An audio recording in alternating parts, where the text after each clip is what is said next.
네, 서울 광진구갑 국회의원 이정원입니다. 저는 오늘 KBS에 대해서 이야기를 좀 하려고 합니다. 내일 KBS 박장범 신임 사장이 취임을 앞두고 있습니다. 그런데 KBS 노조는 총파업을 준비하고 있습니다. 전두환이 물러나니까 노태우가 나타나듯이 박민이 떠나니까 박장범이 오는 것입니다. 박 사장 시즌2가 시작되는 내일을 앞두고 KBS의 구성원들은 지금 긴장하고 있습니다. 이름만 다를 뿐 내란 숙에 윤석열에게 머리를 조아리고 국민의 방송 KBS를 용산의 방송 그리고 계엄군의 방송으로 만들었던 KBS 박민 사장 그리고 내일 취임할 박장범 사장에 대한 우려를 드러내고 있습니다. KBS를 망가뜨린 주범들이라고 하는 목소리가 KBS 안팎에서 터져나오고 있습니다. 박민 사장은 KBS를 계엄 방송국 수준으로 전락시켰습니다. 그럼에도 불구하고 떠나는 순간까지도 여전히 부끄러움을 느끼지 못합니다. 그가 떠나면서 남긴 마지막 이임사가 그 증거입니다. 수신료 분리 징수로 인한 KBS의 경영 위기, 그리고 휴지 조각이 돼버린 주요 국장의 임명 동의제, 광복절 당일 기미가요를 틀어버린 KBS 중계석, 낯뜨거운 땡윤 방송으로 일관하고 있는 KBS의 뉴스들, 방송 역사에 흑역사로 남을 일들이 수도 없이 쌓이고 또 쌓여왔습니다. 그런 숱한 과오들의 최종 책임자이면서도 박민 사장은 국민과 KBS 구성원들에게 사과 한마디 제대로 하지 않았습니다. 그러면서 뻔뻔한 자화자찬 그리고 염치 없는 당부만을 남겨봤습니다. 저도 박민 사장의 이임사를 읽어봤습니다. 이렇게 쓰여 있더군요. 한국의 대표 공영방송 KBS인으로서의 정체성과 소명의식을 다시 한번 되새기길 부탁한다. 박민 사장이 과연 남아있는 KBS 구성원들에게 이런 당부의 말을 남길 자격이 있는 사람입니까? 박민 사장은 또 이런 글을 썼습니다. KBS 구성원들은 다양한 이념적, 정치적 스펙트럼으로 구성된 국민 일반이 각종 현안에 대한 올바른 판단을 할 수 있도록 정확하고 객관적인 정보와 지식을 제공해야 한다라고 밝혔습니다. 정치적 스펙트럼이 다양한 국민들에게 올바른 판단을 할 수 있도록 과연 KBS, 박민 KBS가 그런 노력을 했습니까?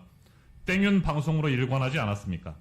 박 사장이 과연 이런 말을 할 자격이 있는지 다시 한번 묻고 또 묻습니다. 그동안 박민 사장 본인이 현장 일선에서 묵묵히 최선을 다하던 기자와 PD, 제작자 등 KBS 구성원들에게 얼마나 큰 상처를 주었는지 진정 모른다는 말입니까? 2024년 12월 3일 계엄의 밤은 박민 KBS의 몰락을 보여주는 결정적인 순간이었습니다. KBS 통합뉴스룸 국장이 윤석열 대통령으로부터 계엄 방송을 준비하라는 언지를 받았다는 의혹까지 제기됐습니다. 수많은 의혹들이 있고 그럴 개연성이 높음에도 불구하고 담당 통합뉴스룸 국장은 부인만 하고 있습니다. KBS는 절박한 마음으로 잠 못 이루면서 대한민국의 미래를 걱정하던 우리 국민들을 외면했습니다. 마치 계엄방송국으로 실제 전환을 준비하는 것처럼 보였습니다. SBS나 MBC 뉴스 특보와 비교해보면 그 분량의 절반 내지 3분의 1에도 미치지 못했습니다. 정말 마지못해서 방송을 하는 것처럼 보였습니다. 다른 방송사에서 앵커들이 내란죄에 대해서 문제점을 제기하고 이 비상계엄이 얼마나 잘못된 것인지 반헌법적이고 불법적인 것인지에 대해서 문제를 지적하고 분노하고 있을 때 그냥 드라이한 멘트로 현장 중계식 보도만 일관했을 뿐입니다. 계엄 해제를 끌어내기 위해서 몸을 던졌던 국회의원 그리고 수많은 우리 국민들의 긴박한 현장을 외면했습니다. 몸이 건조한 스튜디오 방송으로 일관했죠. 떠나는 박민 사장, 다가올 박장범 사장 모두 이번 윤석열 내란 사태를 바라보는 본인의 견해를 명확하게 밝혀야 할 것으로 보입니다.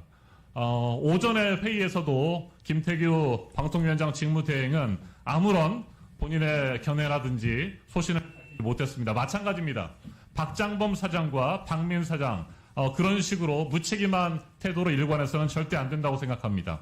특히 박장범 사장 작은 파우치라는 말로 또 대통령 자리에 앉으면서 영광이라고 말했던 박장범 사장 이제 잘못된 계엄 선포로 고개를 숙인 대통령이 돼버리고 대통령의 자격을 완전히 상실한 윤석열을 향해서 도대체 앞으로 무슨 말을 할 것인지 어떤 KBS를 이끌어갈 것인지에 대해서 명확하게 입장을 밝혀야 된다고 생각합니다. 윤석열은 내란의 수괴입니다. 수사 피의자가 됐습니다. 이에 대해서 어떻게 생각하시는지 박장범 사장 답변하시기 바랍니다. KBS 사장으로 오겠다는 사람이 평생을 언론인으로 살았다는 사람이 지금 상황에서 떳떳하지 못한 채 침묵한다면 그것은 비겁한 것입니다. 김태규 직무대행 오전 회의 때 태도 비겁한 것입니다. 그런 사람에게 KBS를 맡길 수 없고 그런 사람에게 방송통신위원회 직무대행 자리에 계속 앉아있도록 우리는 맡길 수가 없습니다. 이상입니다. 네, 이흉기 위원님 질의하십시오. 예, 인천 남동을의 이용기 의원입니다.